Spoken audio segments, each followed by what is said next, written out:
city that wants them gone. And coming up, we'll bring you the very latest on what is now a serious developing situation. Also, let's have an update on the Mueller witch hunt. Could it finally be in its final days? It's beginning to look like it. And the White House just unveiled new rules for reporter conduct that would require, people like Jim Acosta, other so-called journalists, act like professional adults.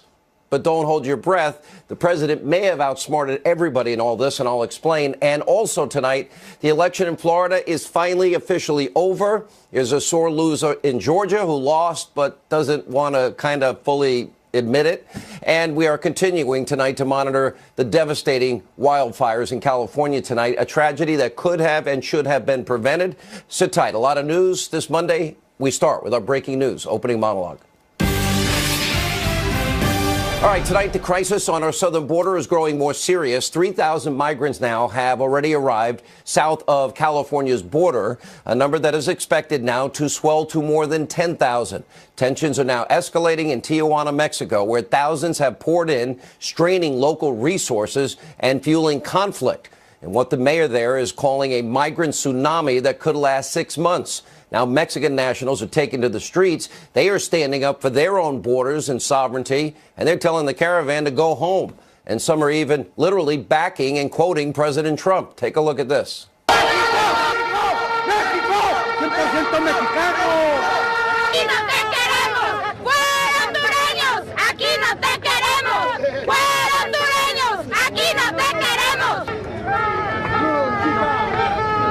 Trump tenía la razón, es una invasión. Lo que dijo Donald Trump es verdad, es una invasión. Esto es lo que es, y vienen más disque caravanas. Donald Trump was right. It's an invasion. Now, for years on this program, I've pointed out the huge, massive hypocrisy. Mexico always wanting to lecture America on the issue of immigration when they jailed or returned people that entered their country immediately. There was no, quote, due process. They were out or sent to jail. And I've been saying that while the vast majority of people coming here, I get it, I understand it, you understand it, they want a better life for themselves, their kids, their grandkids. The problem is they've not been vetted. No background checks, no knowledge of any criminal history they may have. This unchecked, unvetted mass migration would be reckless to American national security. That's a threat. And just today, the Department of Homeland Security in this country confirmed to Fox News they have now identified more than 500 criminals that are traveling with the caravan flow, just mixing in, adding that the vast majority in the caravan are able-bodied males, not women and children. Often women and children are purposely put in front just for the cameras. And by the way, now, thankfully, the president is following through on his promise to increase border security.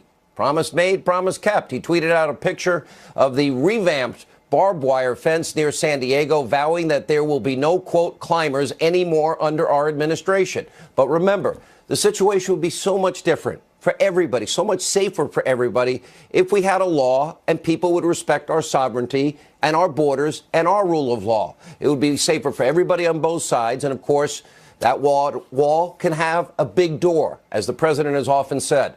America can and should accept immigrants, but we have to vet anybody and everyone who wants to come to this country. And we'll have more on this serious situation that's developing all throughout the hour. But first, the Mueller witch hunt. The left, the corrupt media, they might soon be in need of a new conspiracy theory to obsess over, because the probe could now be entering its final days. It now appears there will be no in-person interview between President Trump, Robert Mueller, or his team of left-wing lawyers. That would mean no perjury trap, no subpoena, no battle before the Supreme Court, thankfully. Instead, the president will submit written answers to the special counsel. We expect sometime this week, maybe even as early as tomorrow. Now, of course, if Mueller's investigation really is a probe into Russia collusion, all of his questions we know have already been answered. We know that in multiple interviews, President Trump has consistently denied any collusion or conspiracy with Russia. We know the president consistently denied any knowledge of any collusion within his campaign. We know the president has flatly denied any election coordination with Russia whatsoever. And to this day, there's no evidence. We know that the convictions of Lieutenant General Michael Flynn and campaign aide George Papadopoulos had nothing to do with collusion. We know the same about Michael Cohen. We know that Paul Manafort's crimes have nothing to do with collusion. And meanwhile, there are still major questions surrounding real instances of collusion that Robert Mueller and the media in this country have ignored. Why isn't Robert Mueller investigating the Clinton bought and paid for, phony, debunked Russian dossier? Why didn't the special counsel probe the Russian lies found in Steele's so-called research, which, by the way, Clinton paid for? Why isn't Mueller investigating the Pfizer fraud surrounding the grossly dishonest use of those Russian lies? Or that even the author of the lies, Steele himself, said, "Oh, I have no idea if it's true." Now, why isn't he investigating the coordinated effort by the deep state, people at the top levels of power within our government, the Obama government, Democratic Party, leaking Russian lies to the American people so that they could influence voters right before an election? Remember, they had a media leak strategy later. What about the struck page insurance policy? Why is there literally no investigation into any of that by the special counsel whose main mandate was to look into Russia collusion? And the simple answer is it has been a singularly focused witch hunt only on Donald Trump, carried out by a partisan team of investigators who have wanted first him not to win the presidency, but then discredit and delegitimize the presidency of Donald Trump and, of course, stop his agenda. Over the weekend, the president had this to say about the ongoing probe. Let's take a look. All these people that say, I'm going to end the investigation, you know, they've been saying that now for, how long has this witch hunt gone on? It's gone on for what? Since May of 17. Okay, but how long have I been looked at? You know when I've been looked at? Since from the July day of 2016. From the day I announced, I was looked at as a candidate with nothing, no proof, with phony people like McCabe and Strzok and his lover. You had Lisa Page, his lover. These people were looking at me. They wanted an insurance policy just in case I won or Hillary lost. And this was the insurance policy. It's a scam. There was no collusion whatsoever. And the whole thing is a scam. Now, while the president is rightfully critical of the one-sided partisan witch hunt, while members of the media missing in action, they have become Robert Mueller's biggest cheerleaders night after night after night, over a year and a half. Conspiracy TV, MSNBC, fake news, CNN, leading with breathless speculation about Trump-Russia collusion. And it's not happening. Avoiding the biggest corruption, abuse of power scandal in history that we have laid out for you. And by the way, Lindsey Graham on this program, very willing to have full investigations and perhaps even a special counsel, considering that's all the Democrats in the House want to do for the next 2 years. So instead of these networks putting facts first, they've been waging a PR lie campaign against the man that they never wanted to be president. But they call themselves journalists on these networks. So it's no surprise that many so-called reporters replaced actual journalism with anti-Trump vitriol every second, every minute, every hour of every day in some cases. And by the way, especially true of Jim Acosta. Day after day, he made a mockery of these press briefings, trying to prop himself up. Instead of asking questions, he engaged in debate with the president or Sarah Sanders. Insults, fundamental rudeness. Instead of seeking answers, asking tough questions, bashing the administration with statements. He replaced reporting with grandstanding. And earlier this month, Acosta's unprofessional behavior, well, that culminated in this confrontation where he actually made, if you can see right there, he wouldn't even give the White House intern back the microphone, refused to turn over the microphone to the intern after the president had to say enough. How many times does a president have to say to one reporter, enough, enough, enough, enough? Between them, if I was one of the other reporters waiting to ask a question, I think I'd be ticked off. Anyway, following that incident, subsequent ban from the White House, Jim Acosta now has regained his hard pass. But let's remind you of some of his past behavior. News organization. Can you give us a chance? Your organization. You are attacking our news organization. Can you give us a chance to ask a question, sir? Go ahead. Sir, can you state, Mr. President-elect, can you state She's categorically, Mr. President-elect, can you give us a question? You're attacking us. Can you give us a question? I'm not sure this press conference was ever on the rails. As you heard numerous times during this news conference, the president was just not in touch with reality. The president just seems to harbor some deep-seated racial attitudes about people of color coming coming in from other parts of the world. It's like we're just covering bad reality television is what it feels like now. I think at times this White House has an unhealthy fixation on what I call the 3 M's, the Mexicans, the Muslims, and the media. If you don't mind, after I'm finished, if Ouija or Hallie or Vivian or one of our female colleagues could go after me, that would be great. Mr. President, just to follow up on these allegations against Brett Kavanaugh. What does he mean by that? Explain.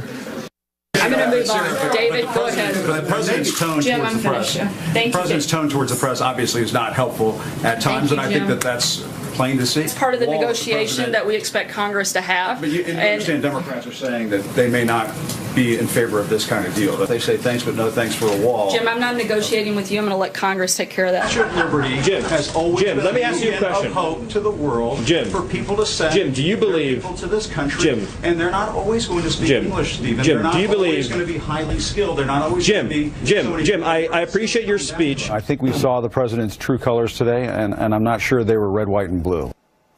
Oh, they're not red, white, and blue. Great for Jim and Mr. Objective Reporter to decide. Now, the irony here is the great boomerang that may have happened. Why? Because now, as a result of the court ruling, didn't talk about the First Amendment, talked about the Fifth Amendment, due process. But anyway, I have here a list of all of the qualifications and new standards that every reporter has to meet if they want to stay in the White House. And people will be given that due process. That means they may have ultimately made it easier to kick out people that refuse to abide by the decorum of having the honor to work in that house. Be as tough as you want, but it's not about you. It's not about having a debate with the President of the United States. So while Acosta's hard pass has been restored, he now faces new White House rules aimed at curtailing unprofessional behavior. That sounds fair to me. First, a journalist called upon to ask a question will ask a single question and then will yield the floor to the other individuals in there. Second, at the discretion of the president or other White House officials taking questions, a follow-up question may or may not be permitted, and where a follow-up has been allowed and asked, the questioner will then yield the floor. Third, yielding the floor includes, when applicable, physically surrendering the microphone to White House staff for use by the next questioner. And fourth, failure to abide by any of the rules 1 through 3 may result in suspension or the revoking of the journalist's hard pass. Now, it's important to remember, freedom of the press does not guarantee freedom to the White House grounds. Now, there is no law regulating the president's access to the press. They don't even have to do press conferences, which brings us to a Hannity history lesson tonight. For most of American history, there was no press corps inside the White House. Now, the McKinley administration was the first to communicate with the press on a consistent basis, and he used them to bolster public support for the Spanish-American War. But formal press conferences, they didn't take place until the Woodrow Wilson administration, and the first press secretary took office in 1929.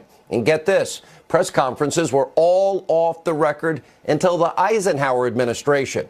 Now, the White House briefing room, that wasn't constructed until 1970. It's actually built over a pool, and the pool still exists. So it's important to remember, despite the constant stream of negative coverage, President Trump has granted a historic level of access to the press. His briefings are incredibly long, some lasting for well over an hour as the president fields dozens and dozens of questions. A New York Times photographer recently said that Trump provides more access than the Obama administration. Now, the White House correspondent from CBS echoed those remarks that, quote, we see him all the time. Now the president has a new strategy for dealing with Acosta, and frankly, those rules will be applied to everybody equally as they now try to turn his briefings into a circus. Take a look. We'll have rules of decorum. You know, you can't keep asking questions. We had a lot of reporters in that room, many reporters in that room, and they were unable to ask questions because this guy gets up and starts, doing what he's supposed to be doing for him and for CNN and, just shouting out questions. But I will say this, look, nobody believes in the First Amendment more than I do. And if I think somebody's acting out of sorts, I will leave. I'll say, thank you very much, everybody. I appreciate you coming, and I'll leave. And those reporters will not be too friendly to whoever it is that's acting up. All right, so we'll continue to monitor the new White House press strategy as it unfolds. But now we have good news to start with here. The Florida recount is finally over.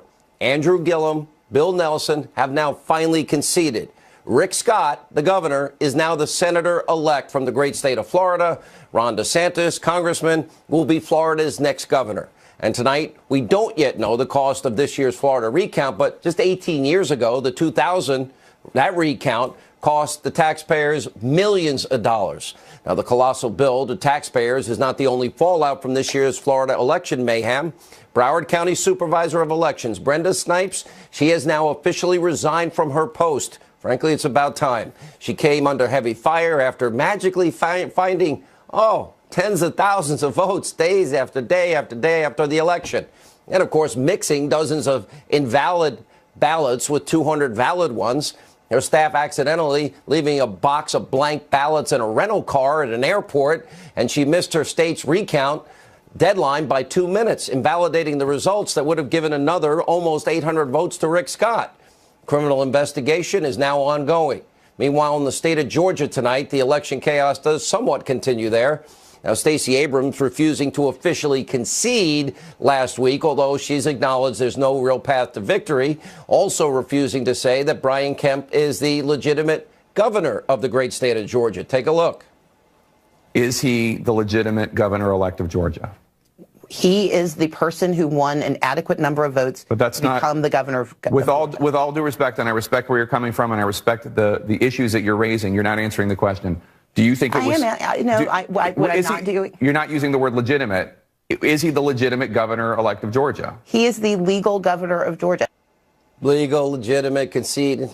You know what? Sounds sore loserish. Not good for anyone's future and political ambitions. So while Abrams tries to uproot the will of the voters in Georgia, we still have 2 U.S. House races that are still undecided. They're looking good for the Republicans. Mia Love in Utah, up about by 1,500. Robert Woodall, a little below 500. Looks like both of them leading in those races.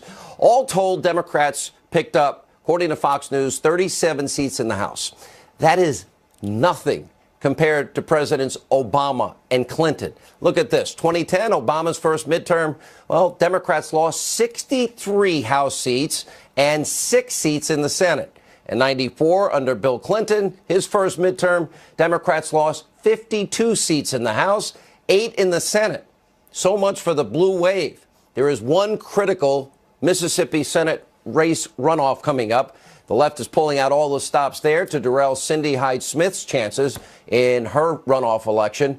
But Trump is hitting the stump. He'll be out in Mississippi next Monday for a rally. And now that Trump is campaigning for her, the Democrats will only pull out even more dirty tactics for that crucial Senate race. We'll stay tuned to that. But if you think about it, well, if the president didn't go so often to Florida and Tennessee and Missouri and Indiana and North Dakota, and he'll be going to Mississippi, could we have had a very different result? Compare his first midterm to that of Obama and Clinton, and basically, pretty good night for the president.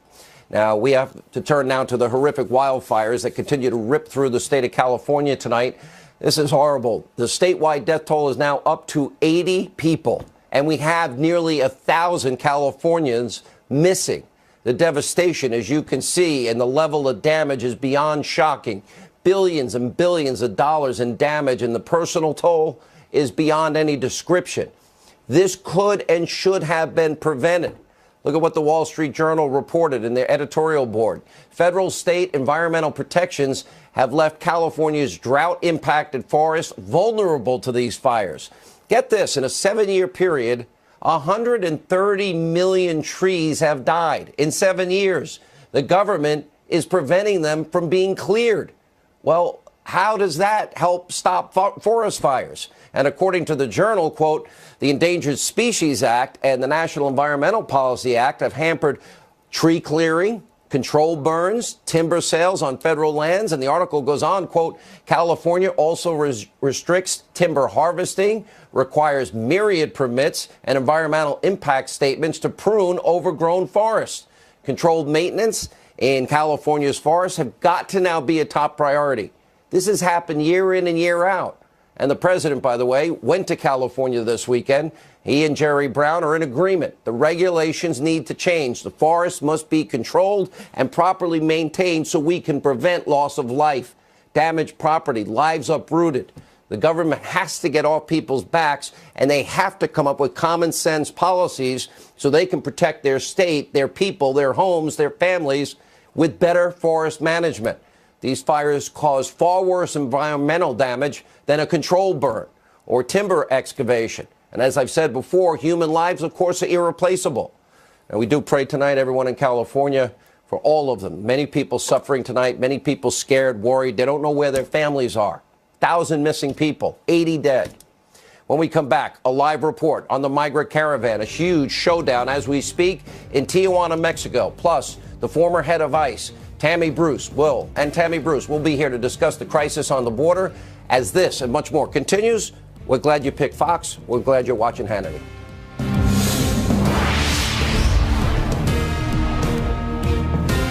This update on the migrant caravan that has now made our way to our southern border.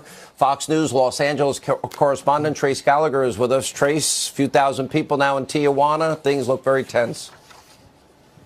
Yeah, and at the border, Sean, people carried signs saying no to illegals and no to the invasion. These were signs carried by Mexican citizens in Tijuana who made it clear the Central American caravan is not welcome in their city. Watch.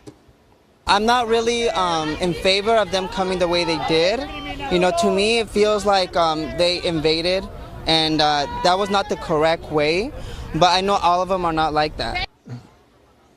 The icy reception came as a shock to many in the caravan who say up to now the Mexican people have treated them well. But even the local mayor who wore a Make Tijuana Great Again hat said he might consider a referendum to force the migrants to move on. Otherwise, they could be here for a while. There are currently 6,000 migrants waiting for entry into the U.S. That's a 2 to 3 month wait just for an asylum interview. Plus, an additional 7,000 to 8,000 migrants are moving toward Tijuana. For now, Mexico is providing a stadium for shelter along with bed pads, food, and showers. But the government says it does not have the resources for long-term shelter. And today, for the first time, the U.S. shut down the San Ysidro port of entry near San Diego, fearing a large number of migrants were planning to rush the border. But with miles of new razor wire fence, a full contingent of Border Patrol agents and military members getting into the U.S. will not be easy, although some U.S. troops have finished their duties and could start coming home this week. Finally, we should note DHS said today more than 500 criminals are traveling with the migrant caravans, and that most of the caravan is made up of single adult or teenage males. Sean. All right, Trace Gallagher in Los Angeles tonight. Thank you. Also, as President Trump tries to secure our southern border, Democrats continue to demonize agents. And Senator Kamala Harris said this just last week at the confirmation hearing for Trump's pick to lead ICE. Take a look at this outrage. Klan was what we would call today a domestic terrorist group. Why? Why would we call them domestic terrorist group? Because they tried to use fear and force to change political environment. And what was the motivation for the use of fear and force? It was based on race and ethnicity. Right. Are you aware of the perception of many about how the power and the discretion at ICE is being used to enforce the laws? And do you see any parallels? I do not see any parallels between I'm talking about perception. Officers and agents. I'm talking about perception. I do not see a parallel. The perception of ICE being the KKK? Here with reaction, Fox News contributor Tammy Bruce and former acting ICE director, Fox News contributor Thomas Homan is with us. I don't know how you react to Kamala Harris, sir, but number one, I like your reaction. And number two, I think more importantly, you see what's beginning to boil over in Tijuana, and I don't see any good answers here. And the people in Mexico using Donald Trump's verbiage, language, the feeling that this is an invasion, and it comes at a great cost to them because their borders were not respected, their laws not respected. Well, first of all, on Kamala Harris, what she did was disgusting. I mean, she compared the 20,000 men and women of ICE, the same men and women that leave the safety and security of their home every day, strap a gun to their hip and defend this nation. To compare them to such a hate group is just disgusting. And you know, and for her as a U.S. senator to make that comparison, when herself needed to look in the mirror, she failed the American people. ICE is enforcing the laws that Congress enacted. They're not making this up. So if she would have done her job and closed the loopholes that cause illegal immigration, we wouldn't have this caravan today. So shame on her. And I've said it once before. She should go walk to the National Law Enforcement Memorial and apologize to all the fallen Border Patrol agents and ICE agents that gave their lives for this country. She is disgusting on what she did. As far as what's going on in Tijuana, as far as going on in Tijuana, look, we got a great president. We got a president that takes border security seriously. We got a president that believes in the sovereignty in this country. We got a president that believes in the rule of law. We got a president that supports the Border Patrol and ICE. He's doing his job. So what's going on in Mexico, as you said, Sean, they're waking up. Their country, their sovereignty's been attacked. These people went through their southern border, assaulted their federal officers and their military. Mexico is finally saying enough's enough. And the reason this is coming to a head because President Trump has taken power. He said, you know what? Our border's closed for illegal business. So what he's done is force this caravan to be stuck in Tijuana. He put this issue on front burner. He's a great he's been right on everything he's done on this border. And I'm certainly glad he's there. And now everybody's talking about it, and we're going to be successful in this.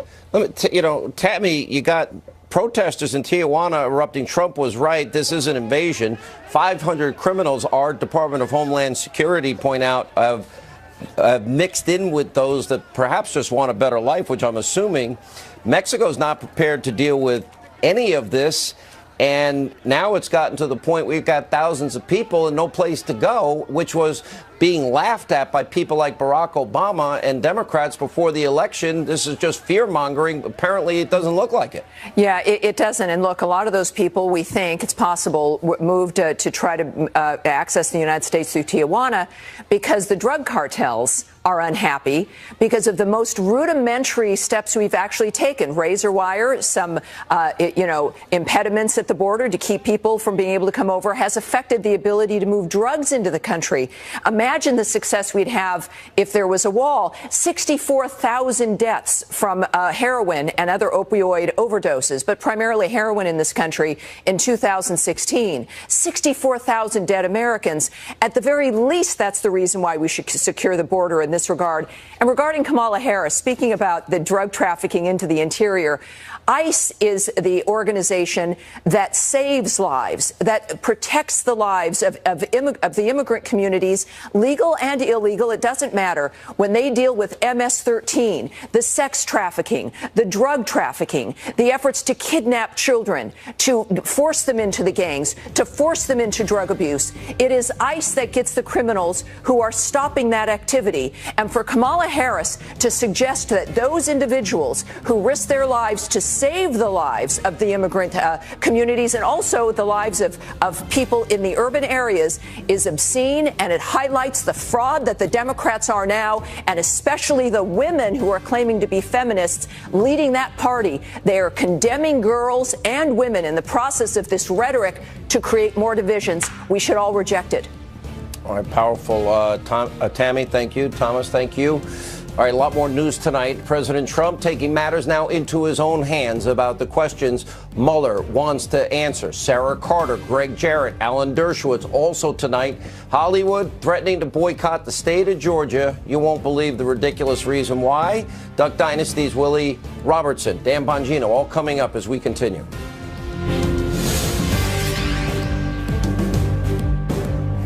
Team is preparing written answers to questions about. No, not my team. I'm preparing written answers. I'm the one that does the answer. Yes. Are they writing them out? Yes. Yeah, they're writing what I tell them to write. Are they going to be submitted?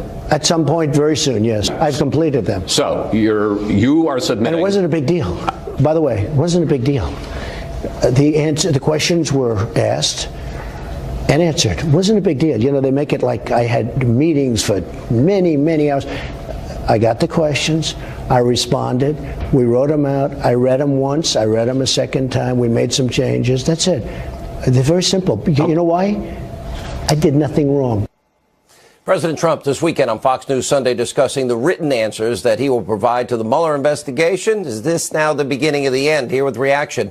He's the author of the #1 New York Times bestseller, The Russia Hoax, The Illicit Scheme to Clear Hillary Clinton, Frame Donald Trump, Fox News legal analyst Greg Jarrett, the author of another bestseller, The Case Against Impeaching Trump, Alan Dershowitz, and Fox News contributor Sarah Carter. Let me start with you, Greg, with a series of questions. Okay. Did you collude with the Russians? No. Do you know anybody who colluded with the Russians? No. Did you know about what the WikiLeaks was going to release? Right. No.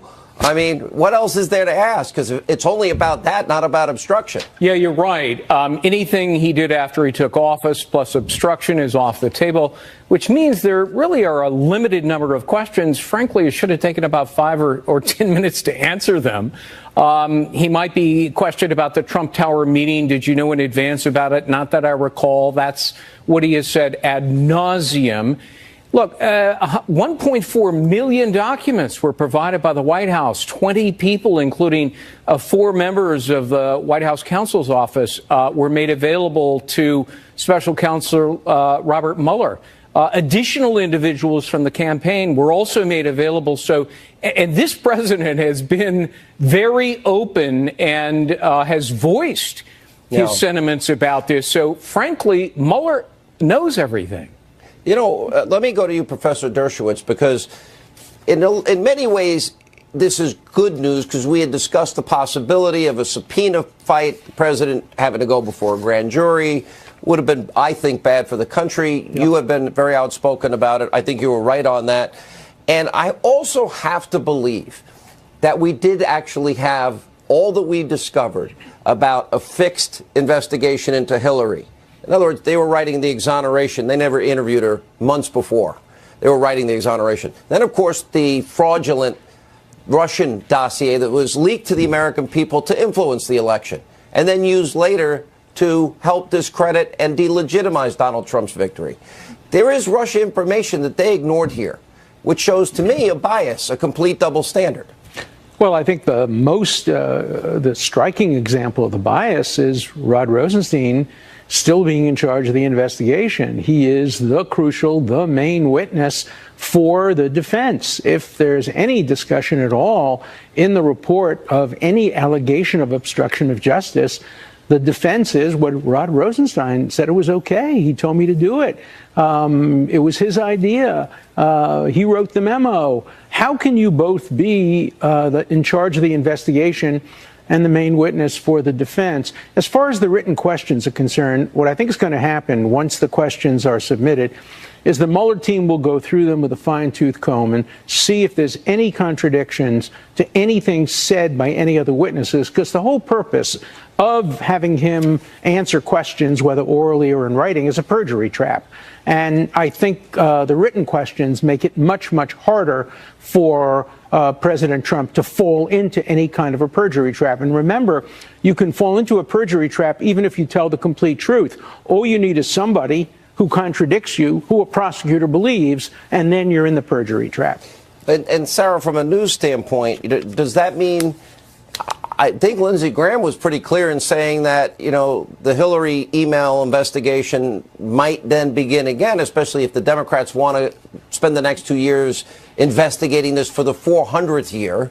But then it raises what happens to Comey? What happens to McCabe? What happens to Bruce Orr, Christopher Steele? What happens to Strzok and Page? What about the media leak strategy? What about the insurance policy? What about Clinton should win 100 million to 0? In terms of the race against Donald Trump, all of which we now have evidence of, on top of, will we get to see the FISA warrants, Gang of 8 information, the 302s, Bruce Orr with Christopher Steele? Well, and now there's a fourth bucket that Devin Nunes has talked about. You know, he's going to be wrapping up his chairmanship, and he's talked about a set of emails, basically a set of emails that prove that people within the FBI and DOJ knowingly withheld information from the FISA courts. So this is very important. Not only do we, and I think America wants to see transparency here with the FISA warrant, the Foreign Intelligence Surveillance warrant, the Bruce Orr interviews, those 302s that you mentioned, Sean, as well as the Gang of 8 notebook. But now there is a fourth bucket. And not only that, I don't think that they're going to back away. I truly believe that all of the evidence that's come out over the last 2 years, particularly directed at the FBI and DOJ, those senior level officials, as well as Hillary Clinton, as well as the information we found out about Stefan Halper, you know, the professor, and working with, you know, basically with the FBI, and Bruce Orr, basically being the Papadopoulos. And George Papadopoulos. Yeah, absolutely. This is all going to move forward. Professor, let me ask you, because I think this is really, really important. If there was a fraud committed on the FISA court to get into a backdoor way to a Trump campaign associate and all prior contacts, information, emails included, and they purposely withheld information and gave the FISA court unverified, uncorroborated information, I got to imagine as a civil libertarian, you take that case, you run with it, you bring it to the Supreme Court, it's 9-0, Dershowitz wins. Well, I think that there is great concern about how the FISA court operates, and there's now, I think, a lot of consensus that the FISA court has to be restructured. They should have a permanent group of defense attorneys with security clearance who can be there to challenge anything presented by the government to the FISA court. So that, for example, in this case, a defense attorney would say, what is the basis of this? How did you get it? Did you check it? Did you validate it? They didn't. You know, and they didn't do any of that, and that should be done. And they withheld, Greg, I'll give you the last word, they withheld pertinent information. Right. It's a fraud on the court to conceal evidence and deceive the judges. And the tragedy here is that there were never any hearings by the FISA judges. They simply accepted as truthful from the FBI and the Department of Justice that which wasn't truthful. So is it going to be that they're going to probably land this airplane in a way that they hope, Sarah, that the investigations into the deep state end? Is that their hope? That they want prosecutorial discretion applied everywhere? Yeah, I think so. I think that is their hope. And I think we have a lot more coming in the future, Sean. I know there's a lot more information out there and indictments on the way. Well, I'll tell you, the great news is that conservatives are becoming civil libertarians now because the ACLU is dead in the water. I've always been a civil libertarian for the last 20 years. So I think it's very important. All right. It is.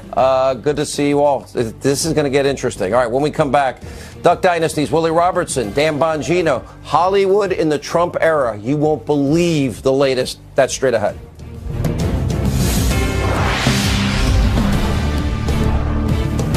Team is preparing written answers to questions about No, not my team. I'm preparing written answers. I'm the one that does the answer. Yes. Are they writing them out? Yes. Yeah, they're writing what I tell them to write. Are they going to be submitted? At some point very soon, yes. I've completed them. So you are submitting. And it wasn't a big deal. By the way, it wasn't a big deal. The questions were asked and answered. It wasn't a big deal. You know, they make it like I had meetings for many, many hours. I got the questions. I responded. We wrote them out. I read them once. I read them a second time. We made some changes. That's it. They're very simple. You know why? I did nothing wrong. President Trump this weekend on Fox News Sunday discussing the written answers that he will provide to the Mueller investigation. Is this now the beginning of the end? Here with reaction. He's the author of the #1 New York Times bestseller, The Russia Hoax, The Illicit Scheme to Clear Hillary Clinton, Frame Donald Trump, Fox News legal analyst Greg Jarrett, the author of another bestseller, The Case Against Impeaching Trump, Alan Dershowitz, and Fox News contributor Sarah Carter. Let me start with you, Greg, with a series of questions. Okay. Did you collude with the Russians? No. Do you know anybody who colluded with the Russians? No. Did you know about what the WikiLeaks was going to release? Right. No. I mean, what else is there to ask? Because it's only about that, not about obstruction. Yeah, you're right. Anything he did after he took office plus obstruction is off the table, which means there really are a limited number of questions. Frankly, it should have taken about 5 or 10 minutes to answer them. He might be questioned about the Trump Tower meeting. Did you know in advance about it? Not that I recall. That's what he has said ad nauseum. Look, 1.4 million documents were provided by the White House. 20 people, including 4 members of the White House counsel's office, were made available to Special Counsel Robert Mueller. Additional individuals from the campaign were also made available. And this president has been very open and has voiced his sentiments about this. So, frankly, Mueller knows everything. You know, let me the exoneration. Then, of course, the fraudulent Russian dossier that was leaked to the American people to influence the election and then used later to